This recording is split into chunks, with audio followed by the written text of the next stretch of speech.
Iran সমর্থিত সশস্ত্র গোষ্ঠী দাবি করেছে তারা ইসরায়েলি বাহিনীকে লক্ষ্য করে অন্তত 9টি অভিযান চালিয়েছে। তাদের বক্তব্য, লেবাননে ইসরায়েলের হামলার জবাব দিতেই এই পদক্ষেপ।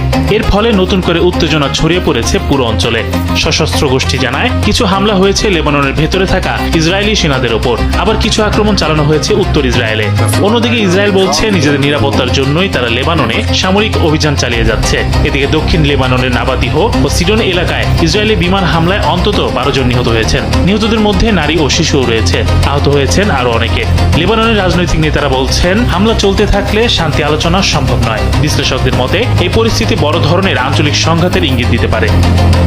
যুক্তরাষ্ট্রের প্রেসিডেন্ট ডোনাল্ড ট্রাম্প ঘোষণা করেছেন ইরানের সঙ্গে চলমান যুদ্ধ এখন কার্যত শেষ হয়েছে। তিনি কংগ্রেসকে পাঠানো এক চিঠিতে জানান, গেল 28 ফেব্রুয়ারি শুরু হওয়া সংঘাতের পর এখন আর কোনো বড় ধরনের লড়াই হয়নি। তার দাবি, যুদ্ধবিরতির পর পরিস্থিতি অনেকটা শান্ত রয়েছে, তাই এটিকে যুদ্ধের সমাপ্তি হিসেবে ধরা যায়। তবে ট্রাম্প একই সঙ্গে সতর্ক করে বলেছেন ইরানের পক্ষ থেকে যুক্তরাষ্ট্রের জন্য এখনো হুমকি পুরোপুরি শেষ হয়নি। এই কারণে মার্কিন সেনাদের নতুনভাবে পুনর্বিন্যাস করা হচ্ছে, যাতে সম্ভাব্য যে কোনো ঝুঁকি মোকাবিলা করা যায়। যুক্তরাষ্ট্রের সিনেটের কয়েকজন ডেমোক্রেট নেতা এই ঘোষণার সমালোচনা করেছেন। তাদের মতে এত বড় সংঘাতের পরও কোনো পরিষ্কার পরিকল্পনা বা দীর্ঘমেয়াদী সমাধানের পথ দেখা হয়নি। আইন অনুযায়ী 60 দিনের বেশি কংগ্রেসের অনুমোদন ছাড়া যুদ্ধ চালানো যায় না। যদিও যুদ্ধবিরতি চলছে, তবুও যুক্তরাষ্ট্র ও ইরানের মধ্যে এখনো কোনো স্থায়ী চুক্তি হয়নি। ফলে পরিস্থিতি আপাতত শান্ত মনে হলেও ভবিষ্যতে আবার উত্তেজনা ফিরে আসতে পারে বলে আশঙ্কা করছেন বিশ্লেষকরা।